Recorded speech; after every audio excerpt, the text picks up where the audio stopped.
I've walked roads that felt endless, where the pain was hard to hide, where the weight of all my failures pulled me down from every side. But even in the shadows, when my hope was running thin, I felt the shepherd's footsteps come walk toward my sin. Good morning, my name is Charles Knox. I'm 47 years old.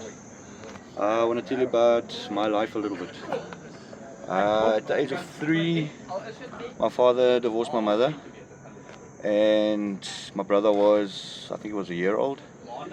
We then lived with my mom as a single parent until I was in standard 3. My brother was, I think standard 1 around there, I can't quite remember. Until my mother financially couldn't take care of us anymore. And then my auntie phoned the East London Children's Home, was its name at that time, and asked the home to remove us from her care. I stayed in East London Children's Home because my mother promised as soon as the house is ready she'd come and collect us again. I think that never materialized because out of the full time that I was there, she visited once, then I never ever saw her. Until now, you never saw her again? Until now. I'll get to that part now. Okay. I matriculated in the home, which I'm not spite about because I had a good schooling career, got a lot of achievements, and I passed matric with flying colours. Oh. And from there, I visited my mom once after matric. Did you see your father again? That point? My father phoned me once while I was in matric. I wasn't allowed to speak to him because they didn't want him to interfere with my matric examination. So you never saw him? Never saw him until up to that point? Up to that point, I never saw my father. I then moved to Durban for 2 years. That's when my father got in contact with me again, and I agreed to come and see him and live under his roof. He paid for studies for me where I studied a drafting course, qualified in that. I've got N7, N8 levels on all the subjects I did. But in that period of time I stayed with him, he was basically forcing me to call him Dad, but I actually just saw him as a stranger because I didn't know him at all. Didn't get along well. I then moved out. That was in Johannesburg. I then met my wife, or wasn't my wife at that stage, but we got married. He was never invited to the wedding. I did invite my mom at that stage, but she had a stroke while she was in our house. On the way to hospital, she had a second stroke and a third one in hospital. Since then, she doesn't know me, she doesn't recognize me, doesn't know my name. My auntie then fetched her from... What age were you then? I was 28. 28. So up to 28, you basically saw your mother just a little while. She didn't know you. Never saw your father once. Yes, so they were totally non-existent. Short while were you living, so you basically grew up without parents. Grew up without parents, yes. Living parents and without them. Without them, living parents without them. Okay. Didn't ask me for perfection, didn't tell me to be strong. He just picked me up in mercy and showed me I belong. The Lord is my shepherd, I shall not want.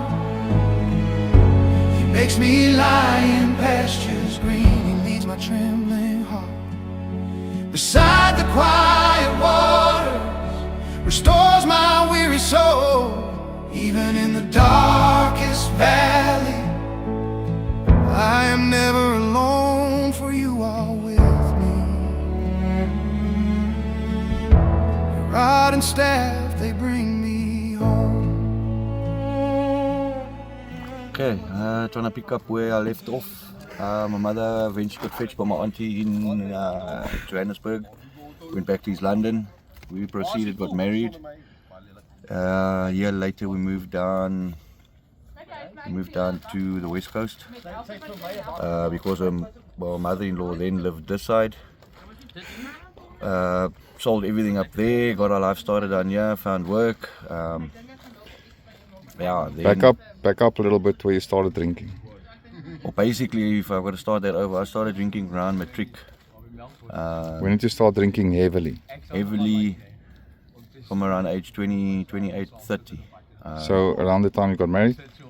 Yes, definitely around the time I got married. Why? A lot of it was, I blame my parents for my upbringing. They were never around, never grew up in a loving home, didn't know what love was, didn't know how to express it, didn't know how to receive it. Hated the world, thought the world was against me. I isolated a lot, kept everything to myself, became bitter. And as the years progressed, it never stopped from there, it just actually got worse and worse and worse, drank more every day. At what stage? Okay, so you got a job in Vredenburg, building cupboards. Yes, that was approximately 16 years ago, 16, 17 years ago, yeah. So from then to now, when did you realize that the drinking is a problem? I kept telling myself I know when to stop or I know when to slow down, and I was just lying to myself. I was trying to justify the fact that it's easy to stop. But you didn't. But I didn't stop. It got worse and it got worse. Eventually got to the stage where I would just drink any neat alcohol. I had no single thing to go to. Anything would go. I'd drink in the mornings before work. I'd drink at work. I would drink after work. I tried saying maybe twice a week, but it was every single day. That eventually started getting blackouts. That I started hallucinating when I tried to stop or slow down, which meant I just continued because that would keep the hallucinations away. But then you knew you Then I knew had I'd gone too far. Got so bad that I ended up in hospital the first time. I was there for about 2 weeks. Didn't even know I ended up there, didn't know where I was, didn't know how I got there. The hallucinations were bad. Felt like I was filled with demons. I saw demonic things. Things were attacking me, brutally hurting me. After that I promised myself no more, but not long. Yes, I can't blame the friends, but a lot of it had to do with wrong people I met. Felt I needed to be in the group. Felt that without them I didn't have friends. So Did you end up drinking alone? I ended up drinking alone. I isolated myself. I wanted to be alone. Didn't want anyone around me. When I had friends visiting that drank, I'd actually in my mind wish them away so that I could be alone. Actually drank myself out of the house, away from my kids. So you lost your family in the process. Totally destroyed my family. I've managed to build a bit of a relationship with my oldest daughter. It's going very well now. The rest I'm building on. Definitely now moving forward. Got a lot of ground to gain. Okay, back up a bietjie.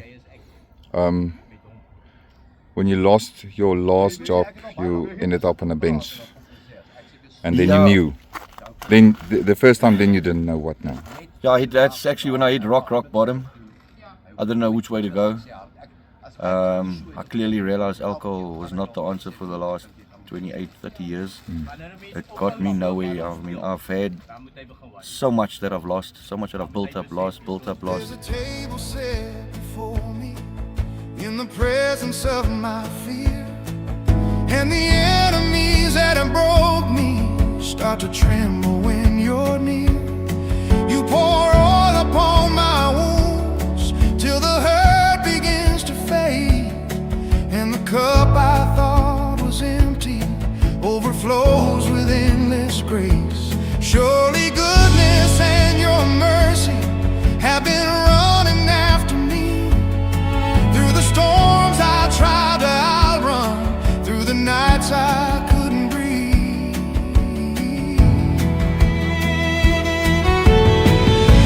The Lord is my shepherd, I shall not want.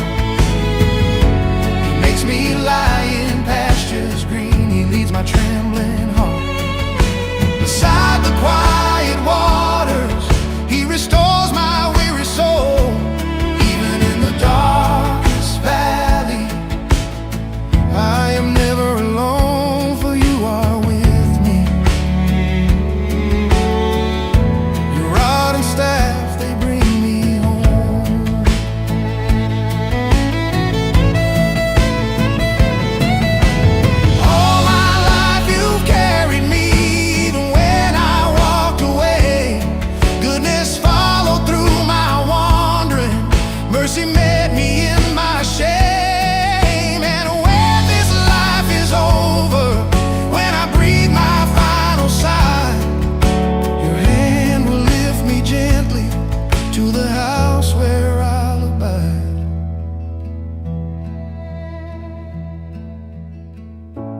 Lord is my shepherd, forever at my side. He leads me through the shadows into everlasting light. Beside the quiet waters, He restores what life stole. And even in my final valley, You will never let me go. For You are with me. Yes, You are with me. Yeah, I ended up sitting on a bench and my mind was just running everywhere. Drinking wasn't helping. I thought just drinking further and drinking further was going to solve my problems. It wasn't. And I was at my wit's end. Didn't have anywhere to go. Didn't want to be by anybody. Didn't want to be by myself. So I ended up in a rehabilitation center, and because I wanted to go, I wanted to change, and I put all my effort into it. And you know, it started opening me up. I started learning how to forget about the past, accept it, forgive it, and I started learning to accept love again, starting to feel emotions again, stuff that I haven't had my entire life. And like I said, my eldest daughter's bond started growing stronger with me, with the phone calls that I had the blessing of phoning her with on weekends. I'm still a long way off. I've been going strong now for 7 months, and I'm looking forward to the path ahead. I'm really positive now. My attitude's changed, my outlook on life has changed. I met God, He's put me on the right path. I mean, if it wasn't for Him, I would probably be dead right now. I wouldn't be sitting up here. And the changes in me have been immaculate. I've definitely just gone from strength to strength, and I never ever thought that I would end up like this. I thought it was done for me. It was tickets for me. Now you're going to join the mountain men? Now I want to join the mountain men. This was my first trip today. It's tense, but you just feel revived when you're up here. It's awesome. It's actually amazing. And I'm looking forward to starting a new life. And yes, so Cool. Thank you. thanks. Lord is my shepherd, I shall not want. He makes me lie in pastures green. He leads my trembling heart beside the quiet waters. He restores my weary soul.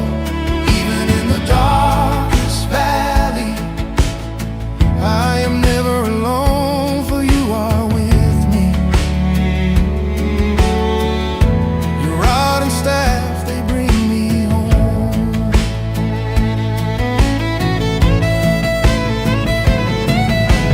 All my life You've carried me, even when I walked away. Goodness followed through my wandering. Mercy met me in my shame. And when this life is over, when I breathe my final sigh, Your hand will lift me gently to the house where I'll abide.